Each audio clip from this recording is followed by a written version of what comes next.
नमस्कार, आप देख रहे हैं इंडिया न्यूज। मध्य प्रदेश और छत्तीसगढ़ और वक्त हो गया है बड़ी बहस मध्य प्रदेश का।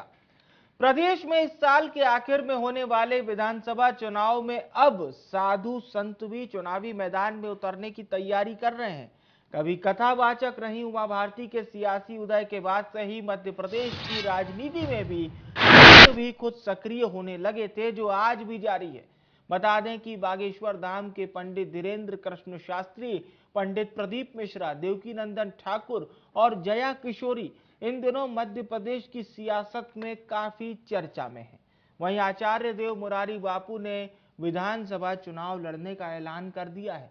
आचार्य देव मुरारी बापू ने कहा कि वो 230 विधानसभा सीटों पर अपने उम्मीदवार उतारेंगे। साथ ही आचार्य देव मुरारी बापू का कहना है कि राजनीतिक पार्टियां बाबाओं को प्रताड़ित कर रही हैं। खबर यह भी है कि आचार्य राष्ट्रव्यापी जनता पार्टी के बैनर तले मध्य प्रदेश की सभी सीटों पर चुनाव लड़ने जा रहे हैं। हालांकि इसकी आधिकारिक पुष्टि अभी नहीं हुई है। वहीं देवकी नंदन ठाकुर ने भी कहा कि संसद में साधु संतों की संख्या बढ़नी चाहिए।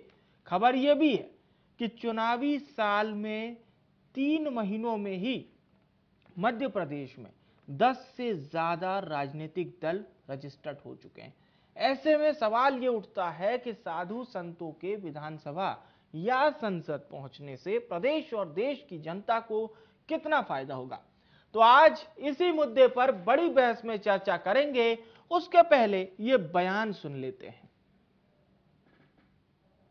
संतों का राजनीति में होना बहुत जरूरी है, क्योंकि संतों के बिना सत्ताधारी दल, राजनीतिक पार्टियां बेलगाम हो चुकी हैं। संत महात्माओं को प्रताड़ित किया जा रहा, मारा जा रहा, मठ मंदिरों पर गुंडा माफियाओं के कब्जा हो रहे, गौशाला की बड़ी दुर्दशाएं हैं। इसलिए संत जब तक राजनीतिक पार्टी के रूप में आगे नहीं बढ़ेंगे, संतों का संरक्षण नहीं होगा, गौ माता की रक्षा नहीं होगी। इसलिए जब तक संत और गौ माता सुरक्षित नहीं है तो धर्म की कोई बात करना बहुत बड़ी बात है, क्योंकि इन दोनों के बिना धर्म की रक्षा नहीं हो सकती। इसलिए दोनों का बढ़ना बहुत जरूरी है। आज के समय में गुंडे माफिया बदमाशों का बोलबाला है और संत महात्माओं का हर पार्टी के लोग दोहन करते हैं। संतों का दोहन ना हो, संत का सम्मान हो। संत के सम्मान के लिए हम इस पार्टी को, राष्ट्रव्यापी जनता पार्टी का मैं अध्यक्ष होने के नाते, संत समाज और समाज सेवियों को हम अपनी पार्टी से मध्य प्रदेश के 2023 के विधानसभा चुनाव में संपूर्ण प्रदेश में प्रत्याशी उतारने का कार्य करेंगे। ऐसा था, मुझे ऐसा लगता है कि मुझे भगवान ने कथा के लिए पैदा किया। मैं तब भी कथा कर रहा था, उसके बाद भी मैं कथा कर रहा हूं और इन फ्यूचर भी मैं कथा ही करूंगा। तो मेरा लक्ष्य है कथा के माध्यम से लोगों को जगाना, ये मेरा उद्देश्य है और इसी उद्देश्य को मैं आगे बढ़ा रहा हूं। सदन में जाने का मेरा कोई शौक नहीं, मुझे नहीं चुनाव लड़ना है। तो ऐसे भारत में किसी भी राजा का सदन ऐसा नहीं था जिसमें धर्माचार्य नहीं थे। अगर आप भारत को विश्व गुरु बनाना चाहते हैं तो धर्माचार्यों को सदन में होना ही चाहिए। कम से कम 25 से 30 या 50, जितना भी आप स्वीकार कर सकें, 25 से 50 लोग ऐसे होने चाहिए। जब कानून बने तो उनसे एक बार ये सलाह ली जाए कि ये कानून हमारे भारतीय कल्चर को आगे नुकसान तो नहीं देगा। चुनाव नहीं, हमारे व्यवस्था है, बहुदलीय व्यवस्था है। सभी को आपने हाथ आजमाने का मौका हमारा संविधान देता है कि कौन कितना पानी में है समझ में आ जाता है। दल तो बनते रहते हैं, बिगड़ते रहते हैं, कुछ इच्छाओं के आधार पर बनते हैं, कुछ परिवार के आधार पर बनते हैं, कुछ जाति के आधार पर बनते हैं। लेकिन भारत के लोकतंत्र की ये खूबी है कि जो भारत को आगे ले जाना चाहते हैं, भारत की जनता केवल उनको स्थायी रूप प्रदान करती है। बाकी आप तो देखो, बसपा आज कहाँ है, समाजवादी पार्टी आज कहाँ है। परिवार के आधार पर, व्यक्ति के आधार पर, चमत्कार के आधार पर जितने दल बने थे उनका आज नाम लेने वाला कोई नहीं। देखिए, हमारे संस्कृति में, हमारे परंपराओं में, हमारे रिवाजों में साधु संतों का एक विशेष स्थान है, उनका विशेष महत्व है। और जब साधु संतों का आशीर्वाद होता है तो निश्चित रूप से एक नई जो है ऊर्जा, नई प्यार हमको देखने को मिलती है। तो अगर साधु संतों का स्नेह और आशीर्वाद रहेगा, उनकी एक मंशा होगी, तो निश्चित रूप से ये प्रदेश की सरकार के लिए और प्रदेश के लोगों के लिए अच्छा रहेगा।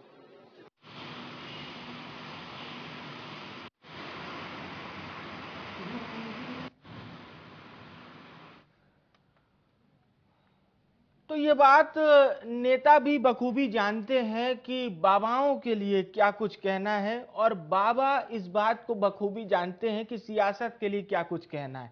देखिए कितनी चतुराई से देवकी नंदन ठाकुर जी ने कहा कि उन्हें राजनीति में जाने की कोई इच्छा नहीं है, वो नहीं जाना चाहते, लेकिन बाद में कह दिया कि 25 से 50 संत कम से कम, वो तो कह रहे थे कम से कम 25 से 50 संत संसद में होना चाहिए, तो फिर बात बनेगी।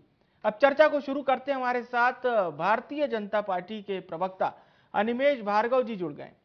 अनिमेष जी, अब वैसे तो देखिए साल चुनावी है, कौन चुनाव लड़ेगा कौन नहीं लड़ेगा, कौन किस पार्टी से लड़ेगा, लेकिन मध्य प्रदेश की जनता को पता है कि मुकाबला तो बीजेपी कांग्रेस में होना है।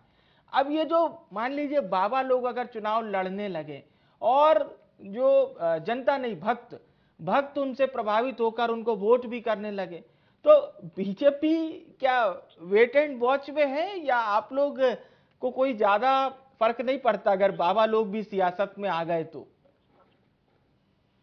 नहीं, देखिए विवेक जी, भारत एक लोकतांत्रिक देश है। इस देश में सभी को अपनी बात रखने का, सभी को अपने जनता के बीच में जाने का अधिकार है जी। और कोई भी अपनी पार्टी बना के अपना दावा पेश कर सकता है, इसमें कोई बुराई वाली बात नहीं है।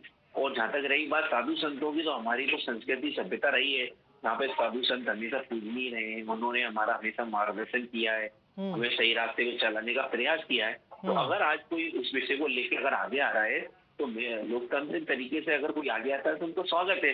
रही बात भारतीय जनता पार्टी की, देखिए भारतीय जनता पार्टी तो वैसे भी सबका साथ सबका विकास सबका विश्वास में यकीन रखने वाली पार्टी है। और साधु संतों का भी हमेशा हमने तो उनके लिए पलक पहाड़े बिछाए ही है, तो जो संभव हो सकता है वो सब हमने किया है, क्योंकि भारतीय जनता पार्टी भारतीय संस्कृति को संजोने का, उसको आगे बढ़ाने का काम करती है। और जहाँ तक मुझे लगता है हमारे जो संत लोग हैं उनका भी यही विचार होता है, उनकी भी यही भावना होती है।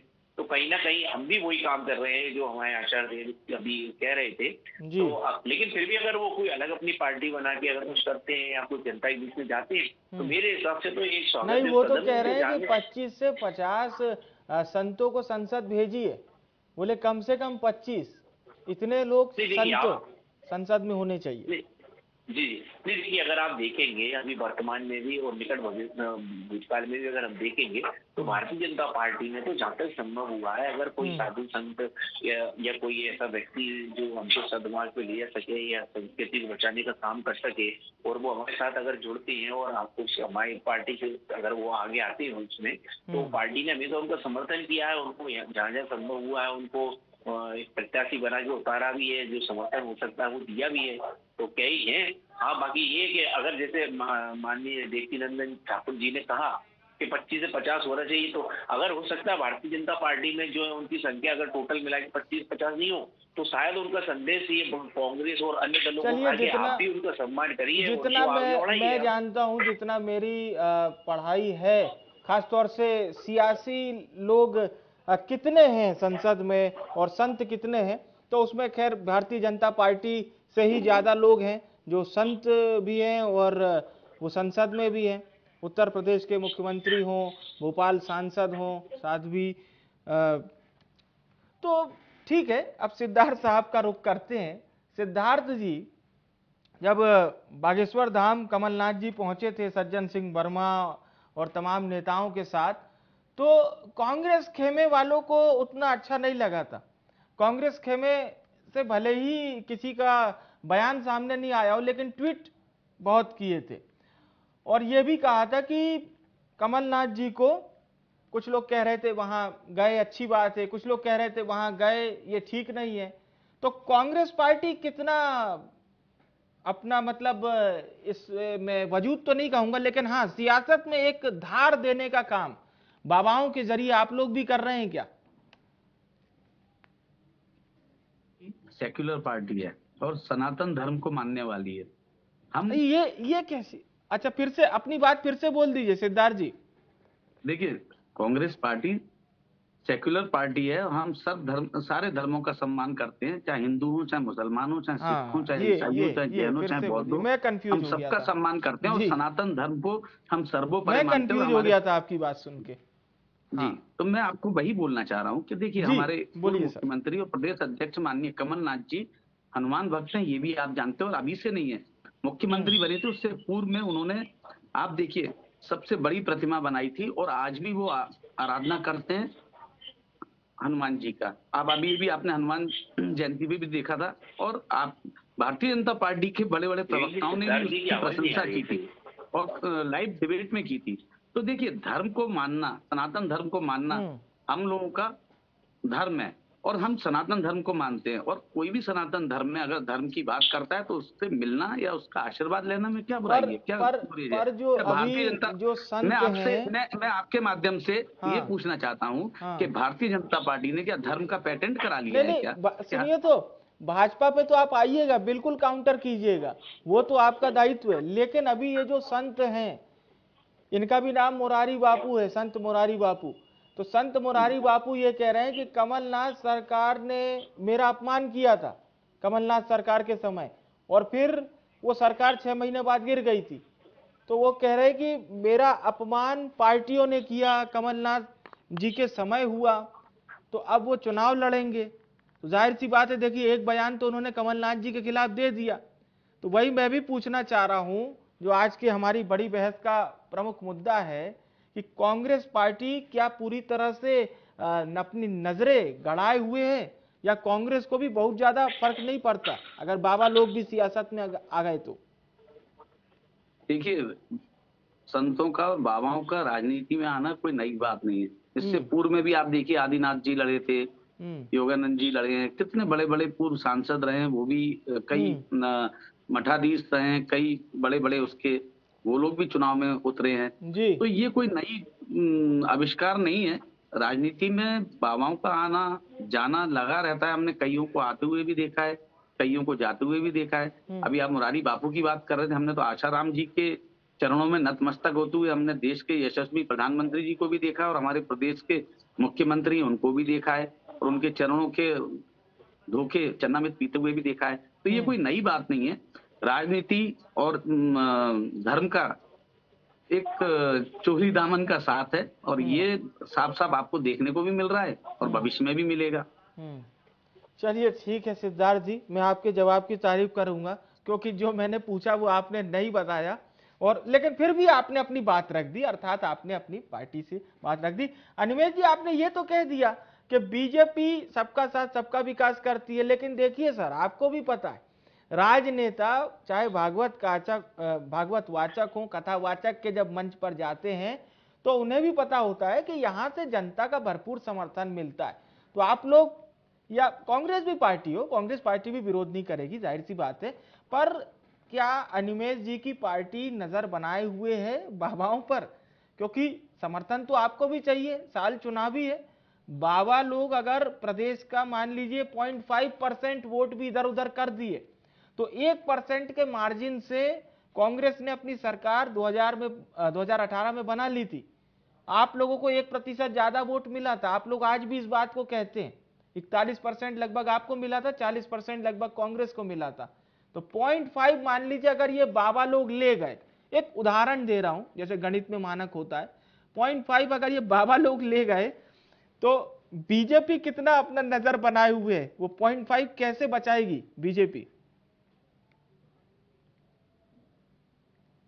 तो हमेशा अब इसमें साधु संतों पर नजर बनाने की कोई बात ही नहीं है। हाँ, लेकिन अब तो वो प्रतिद्वंदी होंगे ना। अगर इन्होंने कहा है हम 230 विधानसभा क्षेत्रों में अपना प्रत्याशी उतारेंगे। नहीं, देखिए, वो अपना प्रत्याशी उतारेंगे, राजनीतिक एक प्रतिद्वंदिता हो सकती है, लेकिन जहाँ तक साधु संतों की बात है, साधु संत हमारे सम्मानीय है, तो चाहे हमें राजनीति में प्रतिद्वंदिता दें चाहते हैं, हम उनको अपना मार्गदर्शक मानते हैं, अपना वरिष्ठ मानते हैं, और उनका मार्गदर्शन, उनका आशीर्वाद हमेशा से, आप देखिए, आज की बात नहीं है, अगर हम इतिहास में भी जाएं। अच्छा, चलिए, मान लीजिए वो आपके खिलाफ चुनाव लड़ेंगे, आप समर्थन करेंगे उनका? मान लीजिए भोपाल की किसी सीट से यही बाबा चुनाव लड़ते हैं, तो आप समर्थन करेंगे? नहीं, तो देखिए, मैंने पहले ही अपने निवार में कहा ना, देखिए, लोकतांत्रिक देश है, लोकतंत्र में हर किसी को अपनी बात रखने का अधिकार है। अगर वो किसी मंच पे ये इसलिए कह रहा हूँ ना कि कांग्रेस पार्टी पर तो आप आरोप लगा लेंगे, समाजवादी पे लगा लेंगे, आम आदमी पार्टी पे लगा लेंगे, लेकिन बाबाओं पर कैसे फिर काउंटर करेंगे? ये थोड़ा कठिन नहीं है क्या? नहीं, अब देखिए ये तो उस समय की जब बाबा किसके खिलाफ हो रहे हैं, वो किसके वो खिलाफ तो कह रहे हैं हम बोलेंगे। 230 जैसे विधानसभा क्षेत्रों में लड़ेंगे, अभी तक जो ऐलान वो कर लेकिन चुके आज हैं। अभी आपने अपने वक्तव्य में कहा कि उन्होंने साफ साफ शब्दों में कहा है कि कमलनाथ जी की सरकार के समय हमें अपमानित किया ये गया, सिद्धार्थ जी से संतों का जो सवाल अपमान किया था। हुआ उसके लिए, तो वो तो साफ बात है कि भाई अगर वो कर रहे हैं तो कांग्रेस पार्टी के खिलाफ कर रहे हैं। देखिए कांग्रेस पार्टी का लंबा इतिहास रहा है। चलिए ठीक है अगर हम सिद्धार्थ जी नोट श्रीमती इंदिरा कीजिएगा, गांधी मैंने जी तो बस दिल्ली में ऐसे ही प्रधान- पूछा था। ठीक जी, है जी। सिद्धार्थ जी, अब देखिए अनिमेश जी ने अपनी बात कही तो, लेकिन फिर वो वाली बात कह दी जो सिद्धार्थ जी की पार्टी सुनना चाह रही थी। भारतीय जनता पार्टी ने कंप्यूटर बाबा का आश्रम तोड़ा, पहले उनको कैबिनेट का दर्जा दिया था। इस पे अनिमेश जी क्या बोलेंगे? जब वो उनके इस्तेमाल के काबिल नहीं रहे, यूज एंड थ्रो वाली पोजीशन बन गई, तो उनको निकाल के फेंक दिया। सुनिए कंप्यूटर बाबा का आपने आश्रम तोड़ा, उनको जेल भेजा, इस पे भी आप बोलिए, आपने कंप्यूटर बाबा की बेइज्जती की थी कि नहीं की थी? कंप्यूटर बाबा ने तो खैर तपस्या भी की और उसके बाद उन्होंने बीजेपी को लेकर क्या कुछ कहा था ये भी हमने सुना था। लेकिन सिद्धार्थ जी जो बात है कि चाहे ये जो मुरारी बापू संत हैं वो अगर कांग्रेस पार्टी के विरोध में प्रचार करेंगे जगह जगह जाकर और जो साधु संत हैं उनको एकजुट करेंगे तो कांग्रेस पार्टी इसका काट क्या कुछ ढूंढेगी, क्योंकि सिर्फ बीजेपी पर काउंटर करके आप लोग इतिश्री नहीं कर सकते। ये चुनावी साल है, आपको भी पता है कि यहाँ जमीन में मुकाबला होगा सीधे तौर पर।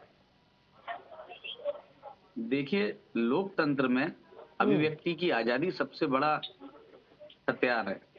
हर व्यक्ति को आजादी है, वो अपने हिसाब से लोकतंत्र में चुनाव लड़ सकता है। इसमें ना तो कांग्रेस पार्टी को कोई गुरेज होना चाहिए, ना भारतीय जनता पार्टी को।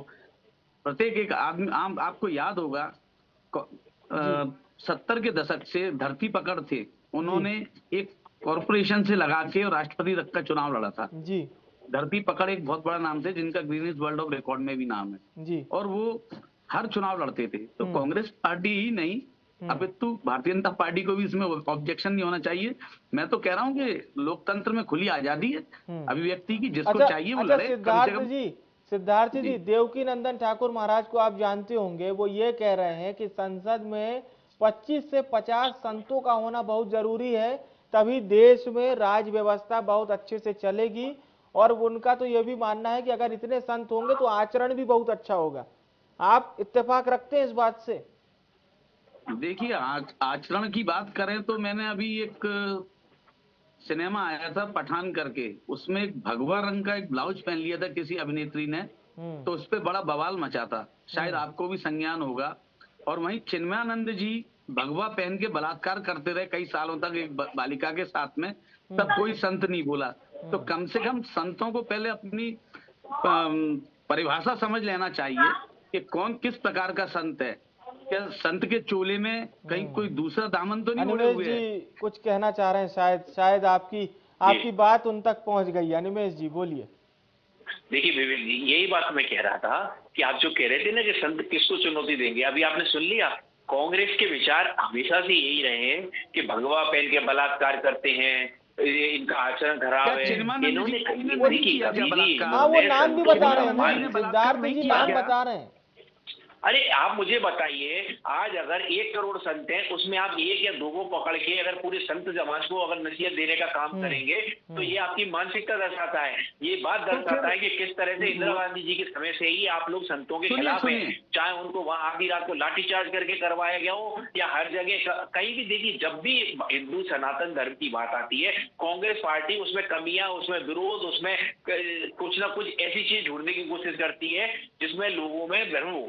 आज मुझे आप बताइए, अगर 100 आदमी में से 1 आदमी में अगर कोई कमी निकल जाएगी तो आपके 100 को बुरा बता सकते हैं क्या? और मैं तो कहता हूँ चलो ठीक है, अगर एक की भी बुराई है, क्या कांग्रेस पार्टी किसी सनातन धर्म से नहीं निकली है क्या? हिंदुस्तान की नहीं है क्या? यहाँ पे हमारी सभ्यता की जानकारी कांग्रेस को नहीं, क्या इनको है? लेकिन ये उस पार्टी है, क्योंकि इनका नेता खुद कहता है ना कि एक समाज विशेष के कि इस बार आप चिंता करके 95% वोट दिलवाइए, नहीं तो आप कांग्रेस पार्टी सरकार में नहीं आ पाएगी।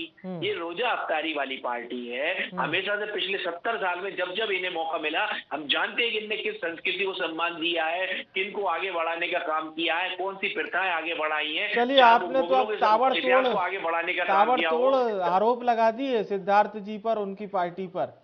सिद्धार्थ जी, मैं तो क्या, ये तो पूरे हिंदुस्तान की मैं आप ही की बात को आगे बढ़ा रहा हूँ भार्गव साहब, ताकि हम सिद्धार्थ जी से सवाल हम जवाब भी ले लेना। आपने इतने आरोप लगाए तो सिद्धार्थ जी, क्या रोजा इफ्तार बस कांग्रेस पार्टी करवाती है? ये आरोप तो मुझे ऐसा लगता है बीजेपी नहीं, काफी लोग लगाते हैं आपकी पार्टी के ऊपर।